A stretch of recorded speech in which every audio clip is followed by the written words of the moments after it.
Good afternoon, everybody. Welcome to Project Review Committee for August 16th, 2023.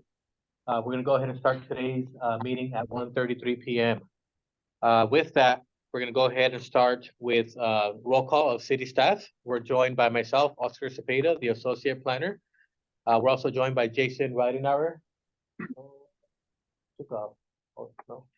Yes, he is. Jason Ridenour, our Assistant City Manager and Community Development Director. We're also joined by Rocio Mejia, our Assistant Planner. We're also joined by Jeff O'Neill, our City Planner. We're also joined by James Wickersham, our Chief Building Official. We're joined by Clayton Dignam, our Fire Marshal. We're also joined by Robert Alvarez, our Field Services Manager. We're also joined by Brianna Spry, our Field Services Refuse Superintendent.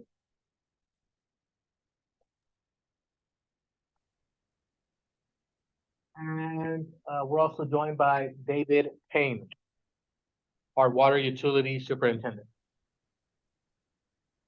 Also joined by Javier Sanchez, our Engineering and Project Management Director. With that, I'm going to go ahead and share my screen here for the project. I'm going to go ahead and share the site plan first.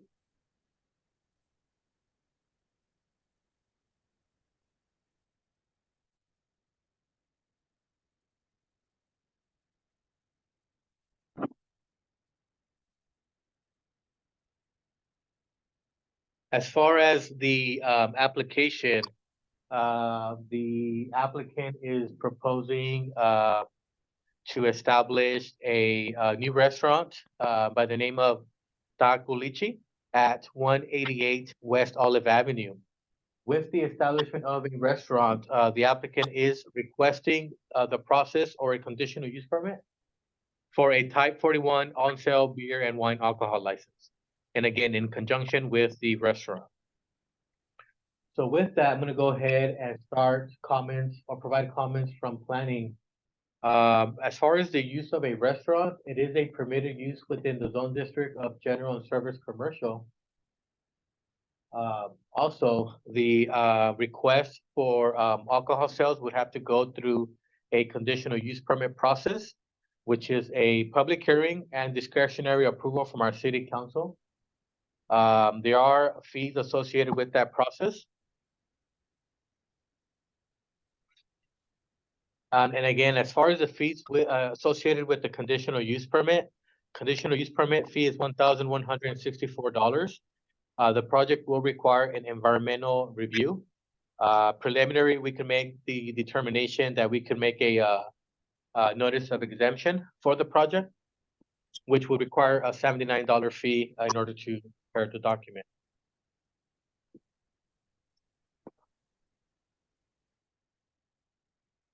Also, since it is a public hearing, a noticing and map of those property owners within a 500 radius will be required. The city can provide this service for a fee of $26.50. Also, there's going to be a county filing fee for Tulare County Clerk of $58, and that fee is made out payable to Tulare County Clerk.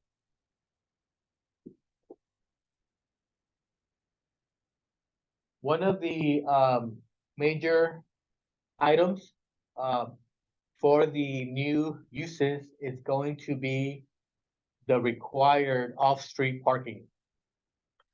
For restaurants, it's calculated at one parking stall per 75 square feet of seating area. The proposed floor plan is identifying about 1,092 square feet of seating area, which puts at a minimum of 15 parking stalls for this establishment.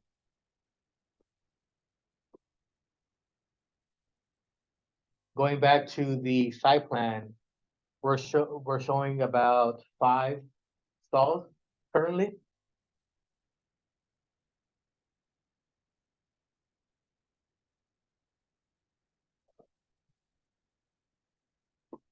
So we would have to be creative here.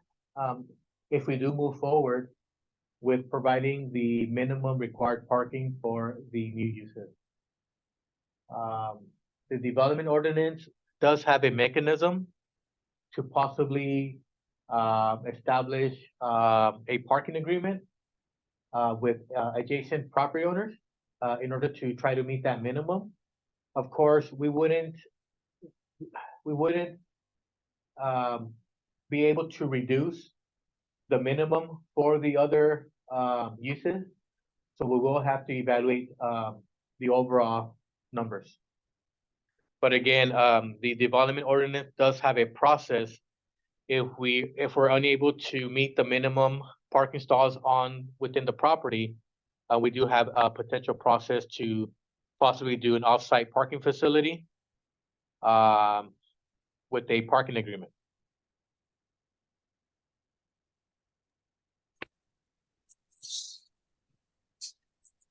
With that,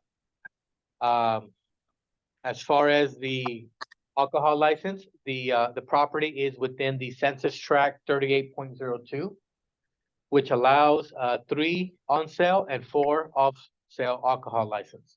Currently, this Census Tract contains 16 on-sale and 7 off-sale.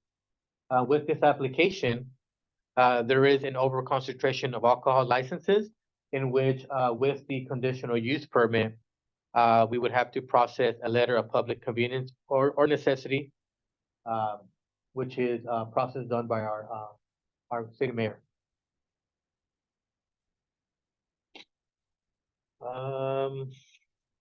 Other comments are pretty standard. Just quick question on the application. We did identify the restaurant to be open 6 days out of the week, with Tuesday being the closure day. If so, we want to confirm that for when we do process a conditional use permit, we do want to outline those business hours. And in the future, if there's any changes, we will have to go back and amend the conditional use permit.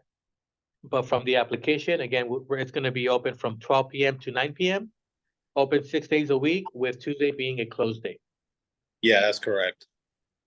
I got Omar here next to me, and he just wanted to clarify something on the floor plan, the seating. So he's telling me that it wouldn't, maybe there's a typo or something, but according to him, he's estimating that it would only be around 450 to about 450 square feet of seating, or 500. Yes, if we get an updated floor plan identifying that layout, we'll be able to verify those minimum parking stalls. Again, okay. We could try to make it work within the property. Because again, right now we're just showing like 6 here. If we're unable to make it work here in the back, for example, that meets code. I just wanted to outline that the development ordinance does have a process. If we're not able to meet those minimums, that we could possibly go through a parking agreement. Okay, yeah, that's great. He just wanted to clarify that. According to his plan, he didn't want to really go over 450 square foot of seating. It's just going to be a small area for a couple tables. And then another thing we wanted to point out is there any way that parking on the side, on F Street, on the public side, I mean, would you guys consider that as parking area for any of the establishments there, including that proposed restaurant? The development ordinance requires development to provide off-street parking for their uses. The areas where that would not be a requirement is in our downtown districts, where they're able to utilize on-street parking to be counted as their required parking stalls. But for this zoning in this area, we wouldn't be able to count the on-street parking as your required off-street parking minimums. Okay, got it. Again, we could try to make it work, possibly within this area here. I'm not sure this building here, if you had plans on possibly removing it. But yeah, if we're unable to get an agreement with the adjacent properties that meets code, then potentially, again, by reducing the seating area, that would work. That would help the situation. But again, once we get we could look at an updated floor plan and hammer out those details. Okay, sounds good. Yeah, I did speak to the owner next door in the past. Again, my plan was to try to purchase that corner lot. And we talked about it. I talked to the owner. He seemed pretty open of letting me, borrow some of that parking space over there. But besides that, what I'm looking at right now on my property lines, so those containers, that shed in between both red roofs, that's gone. The containers in the back are all gone, so it's all clear back there. Correct, as shown on the site There plan. you go. Okay, Okay, perfect. Thank you, Jose. thanks. With that, other comments from planning are related to signage. You're allowed 3 square feet of sign area per 1 foot of linear frontage. In this case, for the tenant space, you may be able to establish up to 105 square feet of sign area.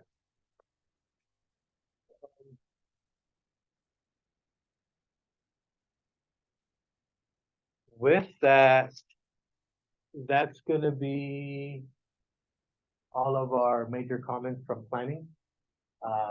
Other comments are pretty standard, complying with our development ordinance. With that, we could hand it over to. Can we go to the building division with James?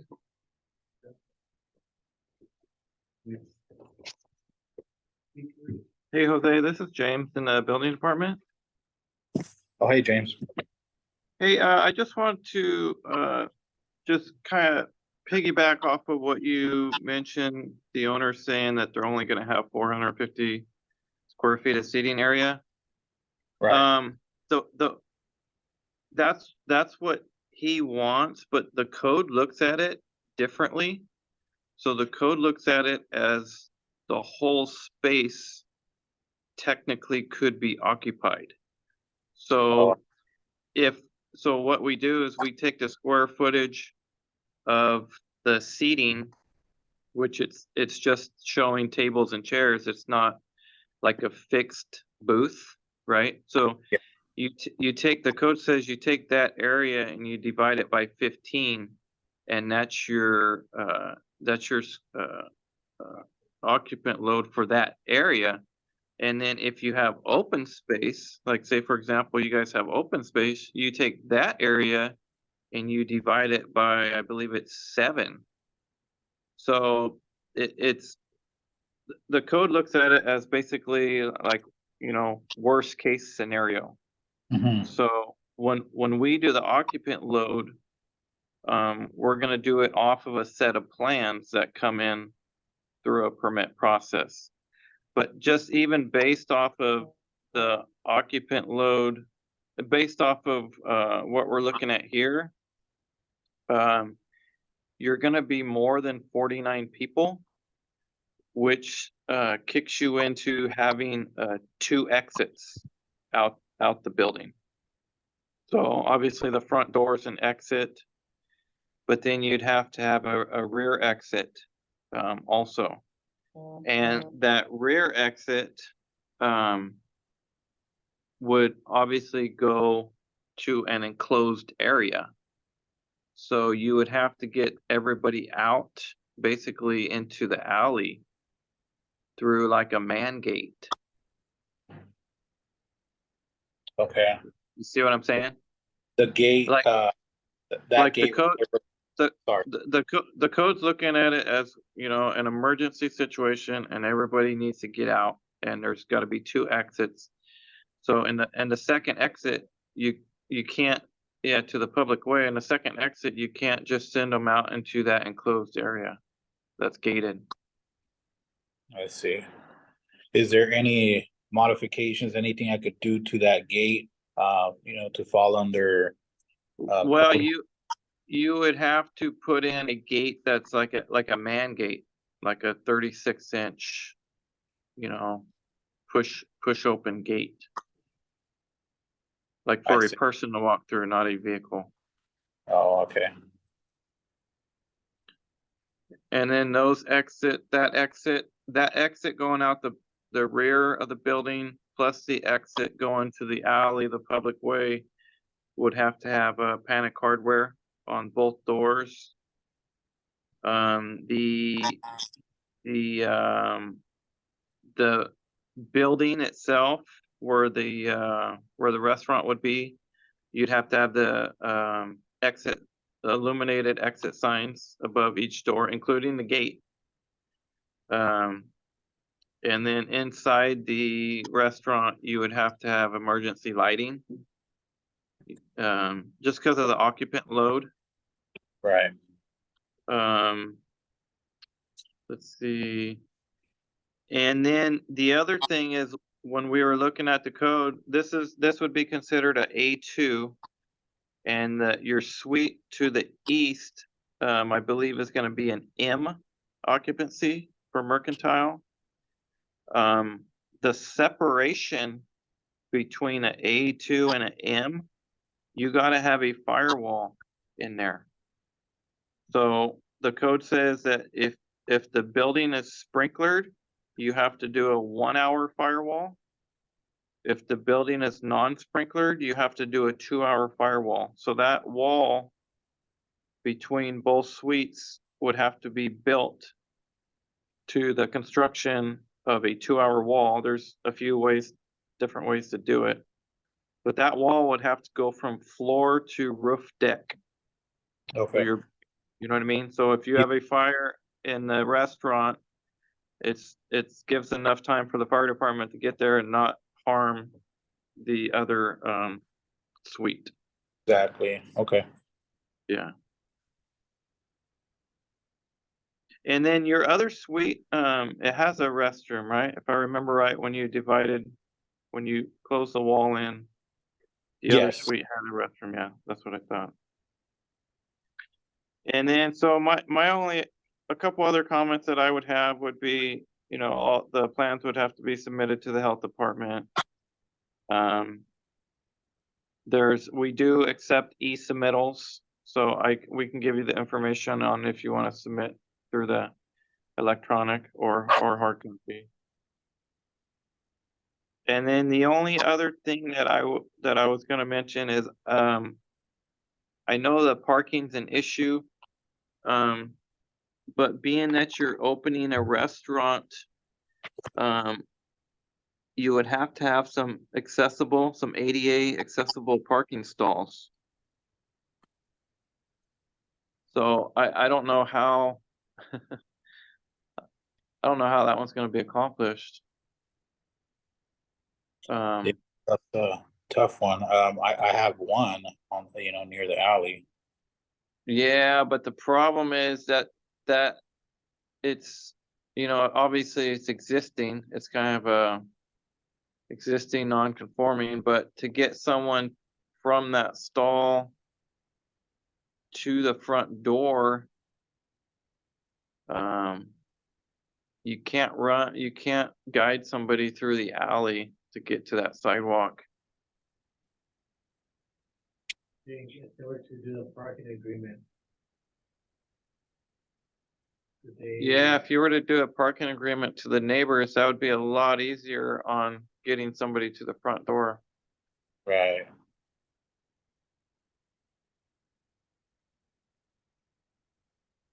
Yeah. But that's just stuff that you guys will have to think about, work out. And then the other thing is, talking with Brianna earlier before the meeting, is the trash enclosure. Because, right, Brianna, you're gonna require a triple bin for the organics. That's correct. So I don't know where that thing would go. We have to have that pedestrian path. For it. No, we've came up with some wording through the state that as long as they put some wording on the plans, that we're okay. We put it, we be able to put it in this area, you know, service bay has. Oh, that's up to Brianna. Maybe if you could pull them out every morning, but I really would rather not have my guys backing up out of that. That's just an accident waiting to happen.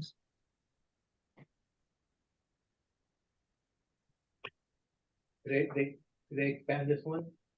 The existing one? Possibly?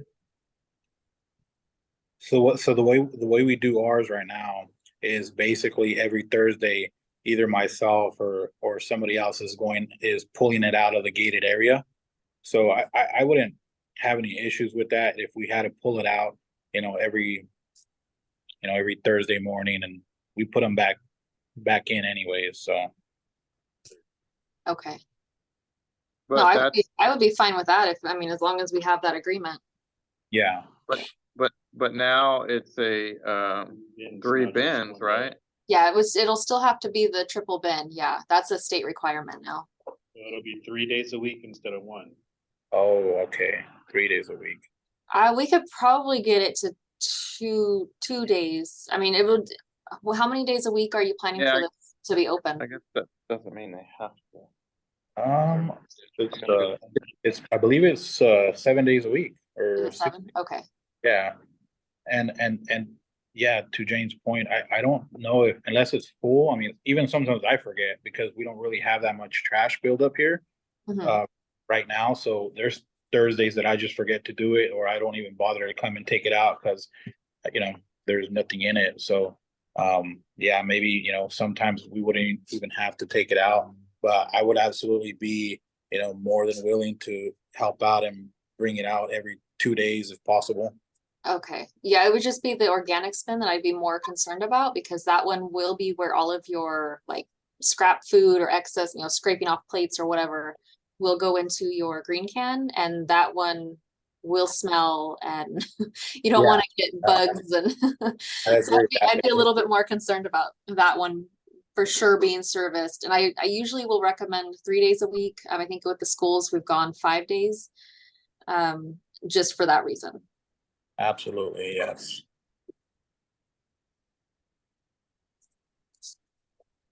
That's all the comments that I had. Thank you, James. Any other comments from field services? Brianna, I don't have anything else. how about Robert Alvarez? Yeah, Dave, correct me if I'm wrong, but the backflow device would need to be installed on the water service and fire suppression system. And then a separate meter for the landscaping will be required. Yeah, that's correct. So it need a backflow device on the one domestic service, and then if it does have a fire system, it would need a backflow device on the fire system as well.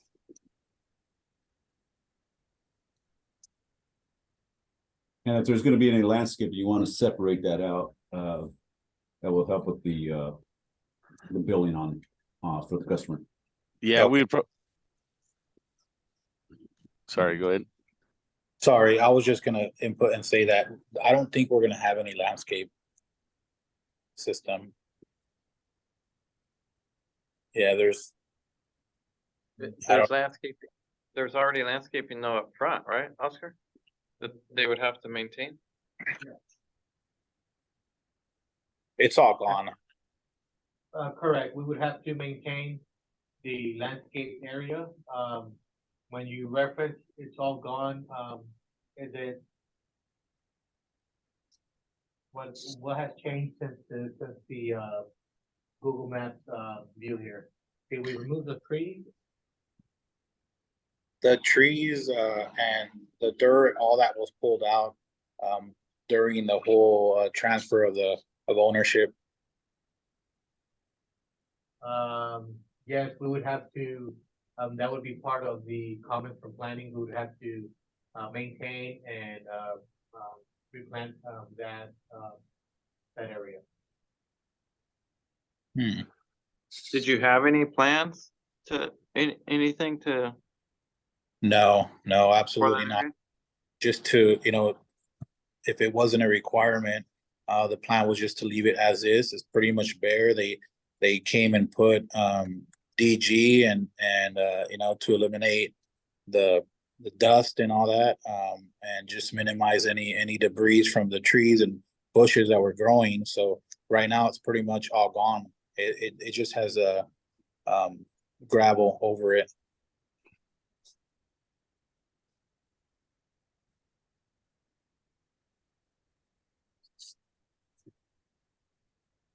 Thank you, Jose. With that, we're gonna pass it with our fire marshal, Clayton. So thankfully, based on the configuration and the size, and the occupant load being under 100, it looks like we are not gonna require fire sprinklers, at this time. However, I do need, plans for the kitchen for the, UL 300 compliance fire suppression system for the, basically the hood system, the suppression system over the cooking area. We'll need fire extinguishers placed, and then we need Knox box access to the building. So. That's pretty much it. Thank you, Clayton. Next with Javier Sanchez. No comments from engineering on this one. Thank you, Javier.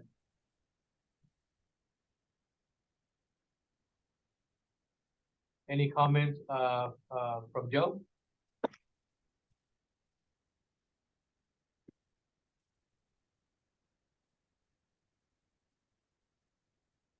No comment?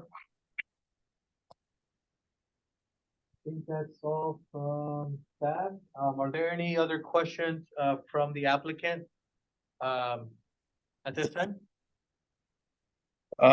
No, not at this time. I think we got all the information we needed. Yeah, Sounds that's.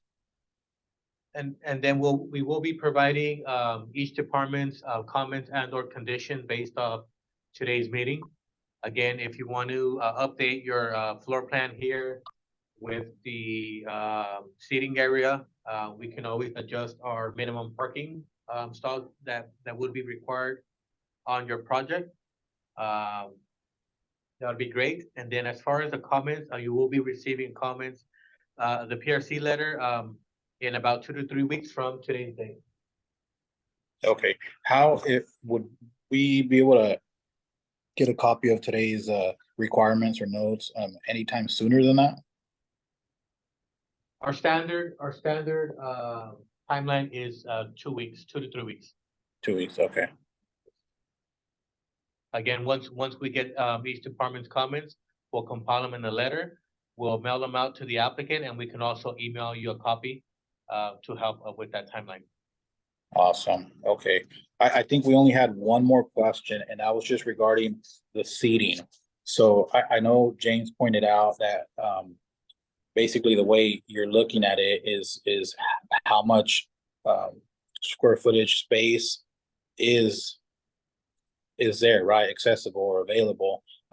Does it change anything if, for example, we were supposed to put, so where am I looking at right here?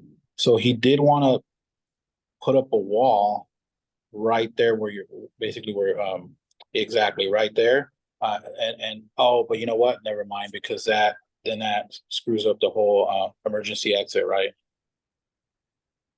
Well, you can build a corridor, like a hallway to the emergency exit, to the second exit. The second exit, because what he wanted to do is maximize the space and build a storage area there. Yeah. So that would, you know, minimize and create that wall where, you know, basically the seating area is gonna be located. But yeah, now I understand. So he can build a hall that leads out to those, two-door exit. Yes. Okay, And then again, if it's not fixed seating, i.e., you know, a booth. If it's like that, like the picture shows, tables and chairs, you don't count even, I mean, realistically, you're counting 4 people per seat. Mhm. But the code looks at it as the square footage divided by 15. Okay. All right, got it. So if somehow you can keep, and then, you know, you don't count anybody in the restroom, in the kitchen area, it's 1 person for every 200 square feet, if I remember right. So if you can keep the occupant load, you know, your area divided by 15. I think storage, they don't count storage as a person because whatever person's going in is going out, you know, nobody's gonna be permanently in there.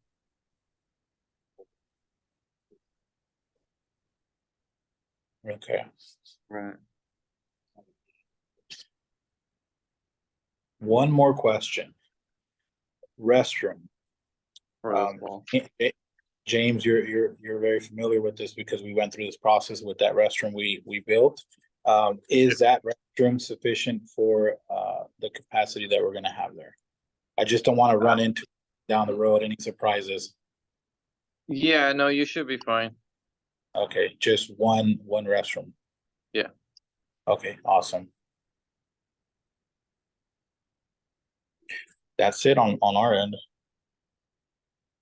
Yeah, I'll double check that, but I think it should be fine. Okay. All right, sounds good. Thank you, Jose. And thank you, Omar, for the application. And good luck on the moving forward. Again, as stated previously, I'll try to send the letter out to the applicant here as soon as possible. But normally that timeline is about 2 weeks. Again, if we get that sooner, we'll mail that out sooner for you guys. That way we could continue moving forward. And with that, we're gonna go ahead and end today's project review committee meeting at 2:05 PM. Thank you, everybody. All right. Thank you all for the help and the guidance. Yeah, no problem. Thank you. Thank you. Thank you.